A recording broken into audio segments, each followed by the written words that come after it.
Well, I'm going to try and show you some of the stuff that I've made recently the past couple of weeks before I hit something. This was a tabular piece of paternalis, and so I decided to just go with that and make a blade out of it, or make a fist knife or whatever. Paiute agate from Oregon.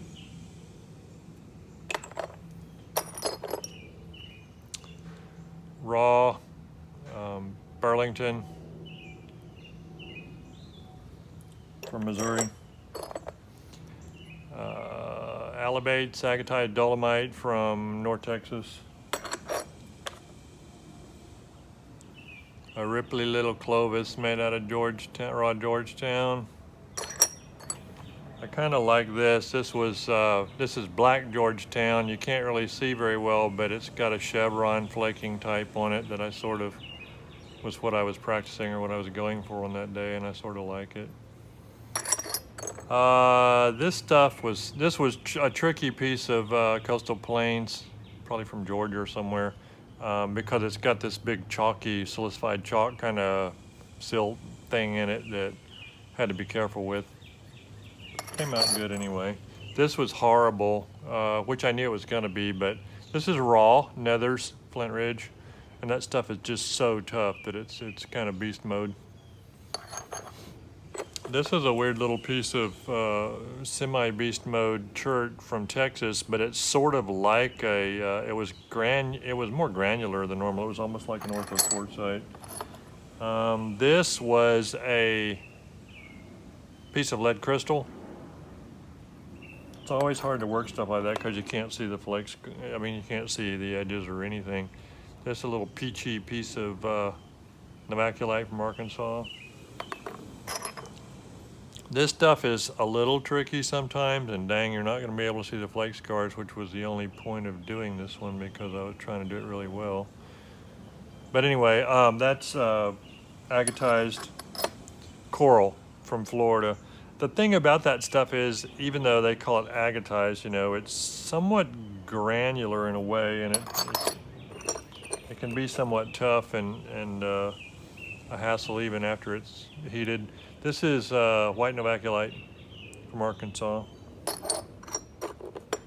Okay, the deal on this was the flake scar pattern, and the sun's going to come out so you can't see it well because it's backlit, but this is it's a neat flake scar pattern, all done with 1/4 inch indirect. And what it was is sunset jasper, Indian paint jasper from Oregon.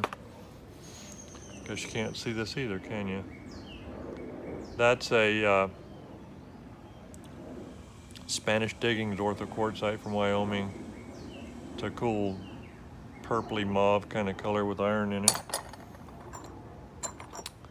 This was one of my best reductions ever because the rock was totally a pain. Little narrow, thick, uneven kind of rock. It was just a really good reduction to get that out of it. This thing here, the whole point of this was to try and get the base like I wanted it. And that base, you can see a line halfway up the flute channel. That's because there's 2 flutes. So one flute was shot straight in flat, and the other flute was shot at a steeper angle to taper the bottom part of that base more. And then I did the same thing on that side, and I was real pleased, you know, with the result. But anyway, this is raw material, and I really like the way this point came out. Texas material, but I really like that point. I was going to show you this back in the better lighting. There you go. There's that Spanish diggings. Okay, so anyway, and I'll show you this one again in the better lighting. See, I like that scar pattern because, you know, it's fairly difficult to get an even, nice, eye-pleasing pattern with just percussion. So anyway. Okay. So I've been doing different things, working different materials, challenging shapes and stuff. I'm always practicing something. And do not have a good plan today. What my goal was, I was just gonna hit this and start preforming it to try and maybe make it like a corner tang knife, because I haven't made one of those in a long time. I know I've done it on video before, but I haven't done one in a long time. So I just thought I would do that. And granted, it's not a particularly exciting or challenging shape or anything like that, but oh well.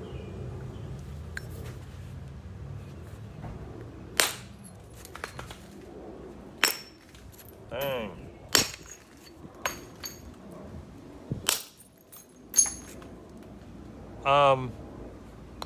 I've started feeling a little guilty when I waste rock, but I don't really care. Clearly, it would just take a long time. If I was going to try and show you how to work off of thick edges and hammerstone type platforms and get as many usable pieces out of this as possible and still keep the biface in the middle, it's just a lot more complex. I mean, see, there's a thicker, can make an Eden or something out of that. It's just more complex in every way. That was a flat little arrow point flake there. It's just more complex.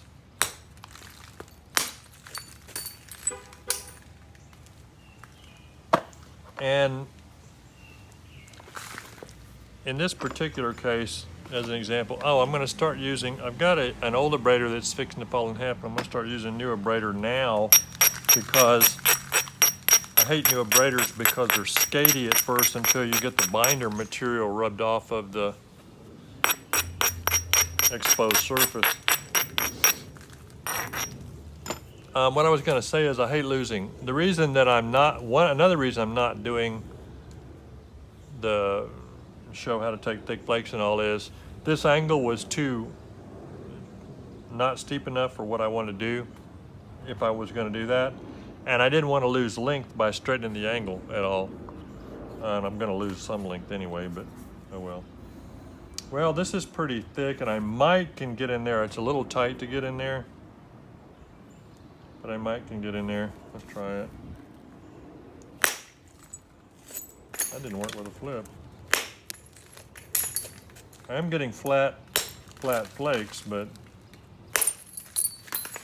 I'm actually blowing this thing up. This rock is too good. Ooh, this is getting ugly, ugly, ugly. Do I care? No, I don't. A key thing in watching my videos is to try and pay more attention to what I say than what I do, because I know what I want to do. I just screw up frequently. So I don't know if you can relate to that concept. Or I'm going to go with my old abrader and get some good there. Okay, so here we go. You ready?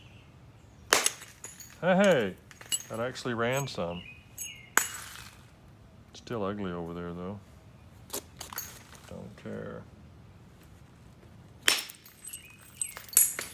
That ran some, and these flakes are flat, so you know, if you wanted to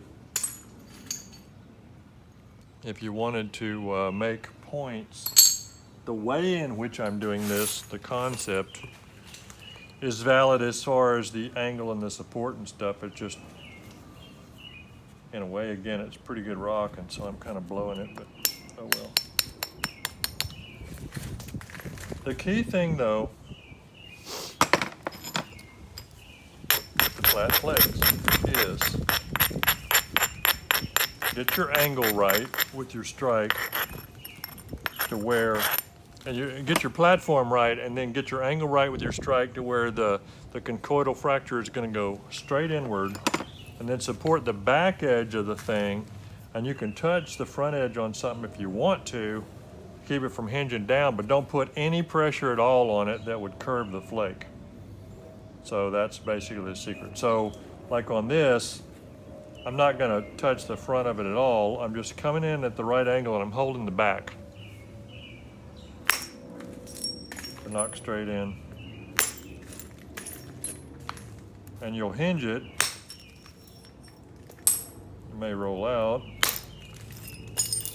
But anyway, you need to hold it pretty tight because if it kicks, you know, it's going to kick. All right, I should probably start this over because this is so bad. Oh well.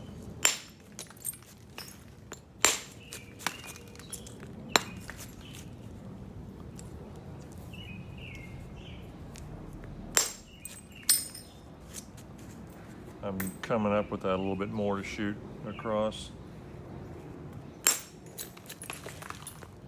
Now I'm going more downward and a little shorter flakes, trying to... Okay, so I just put a couple of cones in that.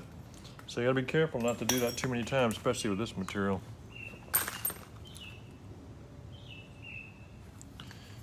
All right.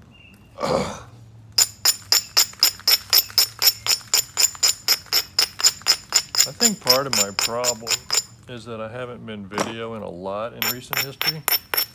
And so when I start videoing, it's hard for me to walk and chew gum at the same time as far as talking and hitting. The good thing is I don't really care. All right, so now I am using support. I'm trying to wrap this stuff around.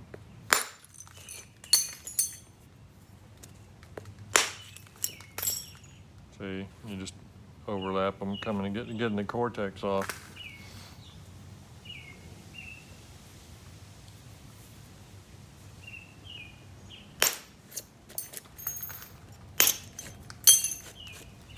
Trying to clean up my mess. And I'm trying to stay out of the dead center because I don't want to lose length. I know I'm going to lose width. I might have to keep the length.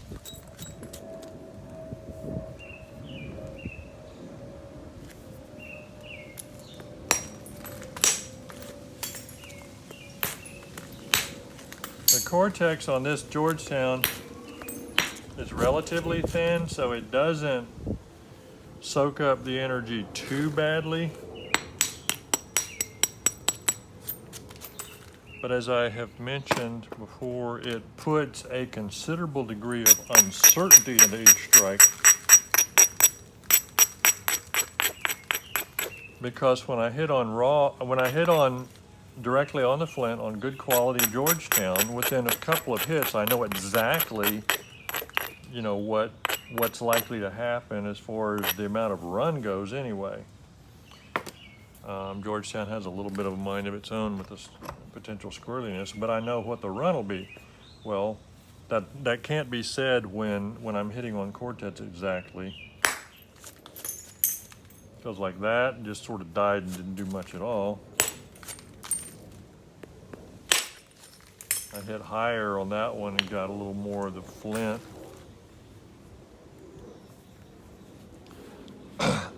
Georgetown gets this layering, banding stuff right under the skin sometimes, and if you can make you some fairly thickish flakes and then work mainly from the inside toward the outside and keep that outside, you can get some pretty cool results.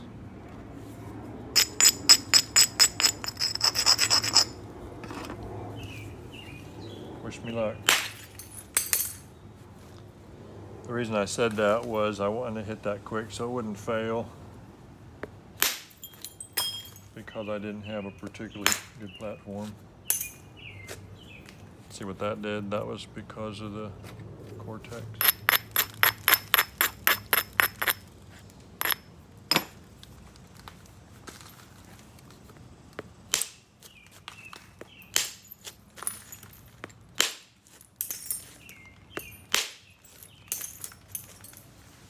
Support wrap that.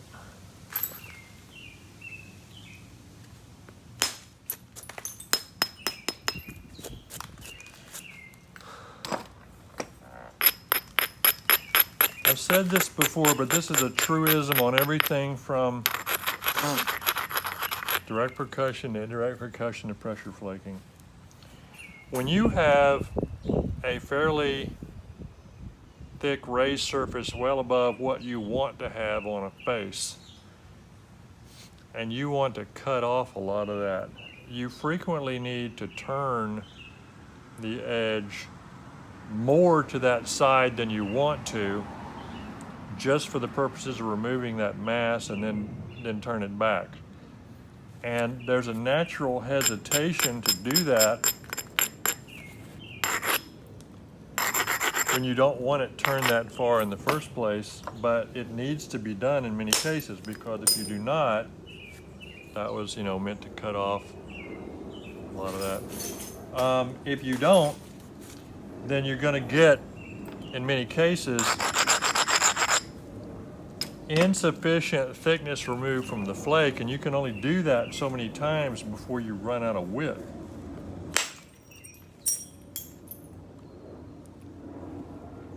So it is much better to do what is needed up front than to keep nibbling away hoping for a good result. So like for instance, right here, I know I need to come back here, I've got to cut this hinge off, right? And I need to cut all this off, I got major thickness here. This side is turned a little bit more than halfway that way. I can put that on my leg and hit it hard and push hard, and it will undercut this. But the more I turn it that direction, the better the result will be. So it becomes a judgment call on when. So it's kind of the same thing here, but what I'm gonna do is I'm gonna hit it right here and drive in through this and remove some thickness from this side. And I'm gonna do it with a little finer abrader. Try and get that nice and good. So I'm gonna remove some thickness on this side and then maybe even do one more hit to lower that a bunch to shoot way across there. If that makes sense. Okay, so here we go. Remove some there.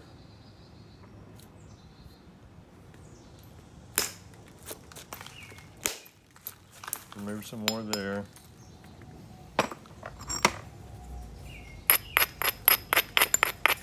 I'm not totally thrilled with that result, but we'll see what happens. I still have too much cortex here. I'll go with this old used abrader. Trying to get some of that off so maybe my flake will go. Okay, wish me luck. Are you ready?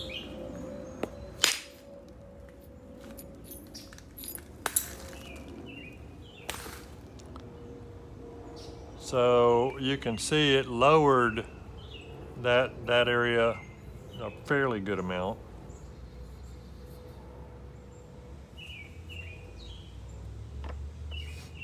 This is just going to be one of those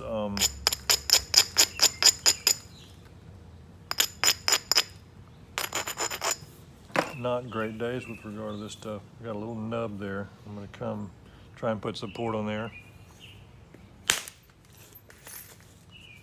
It's going to be one of those not so great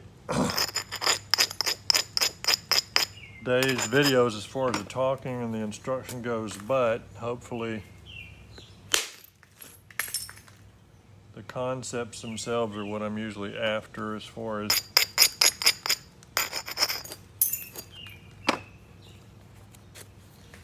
so I've got a ridge here. This is actually above where it needs to be, and it's not really abraded very well. It's fairly sharp. And one of the big problems that I believe I mentioned at least once before with the Georgetown is it's pretty good flint, it's pretty soft flint, and therefore the larger the piece of it that you start trying to work, the more careful you have to be, because it goes. That was completely blown. All of those, I'm just chewing that up. Because I'm hitting, I'm just barely catching it. My sights are a little off.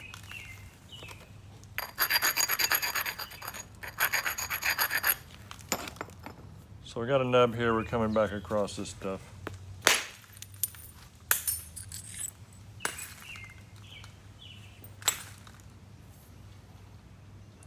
And if you aren't totally clear on why sometimes I hit it really hard and sometimes I don't, it has to do with my concept of, number one, how good the the platform is for hitting hard, and number two, how much the setup looks like I can really do some good with a strike.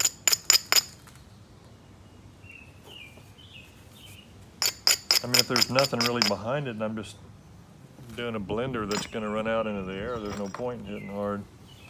I've got a little ridge there. I've got a little bad kind of platform here, and I'm actually stepping down one size on the bopper to get speed as opposed to a lot of force, because this is not a real thick flake. We're just coming across there with it. Crushed it. Platform failed. It was not strong. Wasn't good. Okay. These are turned wrong too, but let's see what they do.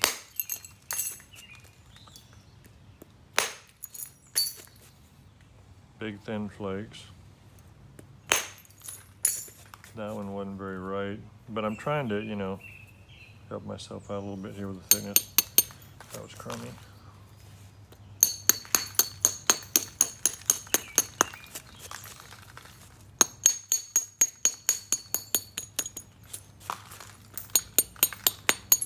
Putting this thing down on the thing and popping so it'll go in pretty clean.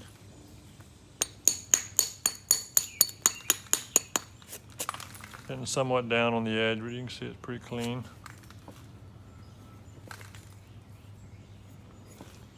I think I'll go again on a couple of these things and straighten things up a little and clean things up a little.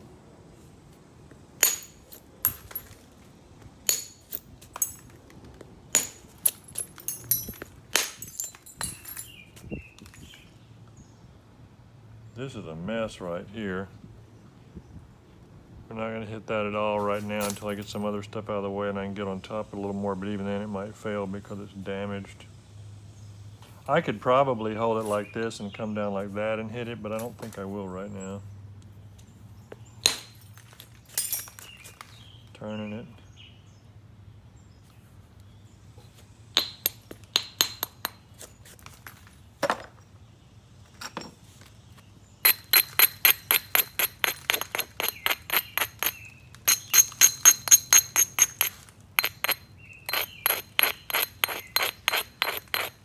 Okay, trying to wear down on that abrader. All right, so here we go. Failed quite a bit. That was okay. That was semi-okay, but we still have the issue of the cortex knot. That, you know, if I had hit that on a real thick edge without cortex, that thing would have blasted all the way across here and taken off a lot.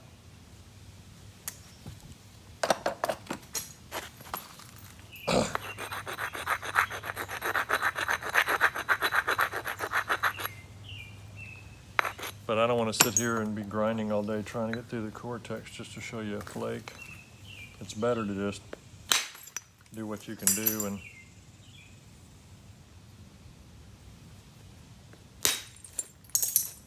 get it with subsequent hits.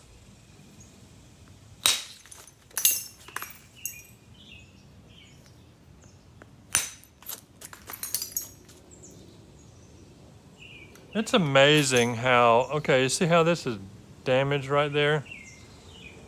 This material is so good. I don't think that was damaged before. I think that the roughness on the end of the bopper did that. Which is kind of crazy when you think in terms of rough flint, but this stuff is good flint.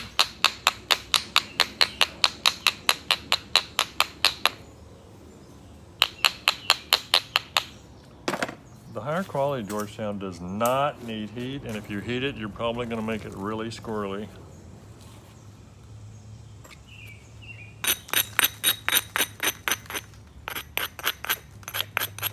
But then again, people do work at Georgetown, so do whatever you want. It's your rock. Crap. Maybe that was hit before. Because there's damage on both sides of it. And it came from a quarry, so who knows?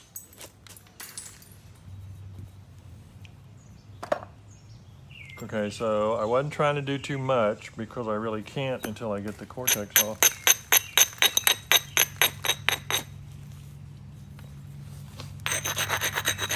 I'm going to try and get this one set up to do better.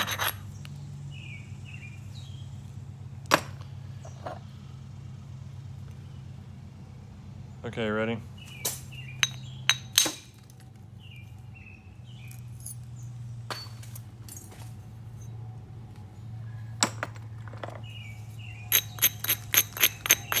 Raise up that and that little delta, raising it up to give this some strength there because I've got thickness in through here. So I'm going to go ahead and hit that again.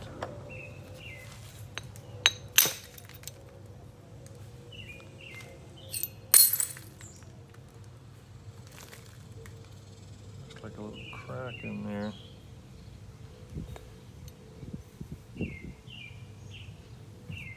You have to be aggressive with this stuff because, as you can tell, there is still a bunch of thickness in there. Now, granted, I'm going to be down to actual rock where I can attack it better, but still.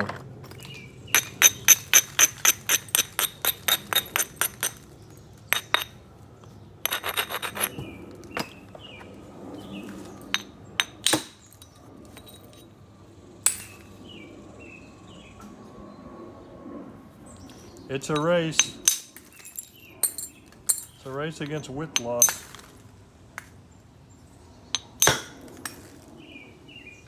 And part of your width loss comes from bulbs of percussion, so you want to try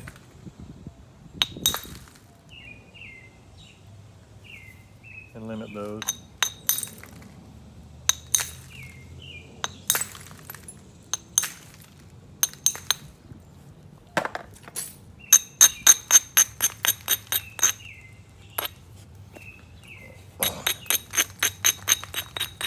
Concavities are not your friend, so.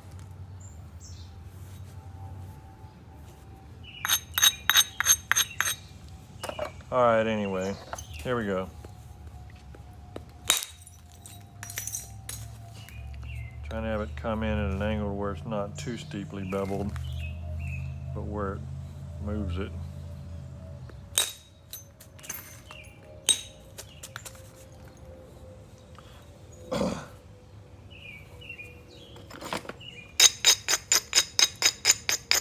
Right back.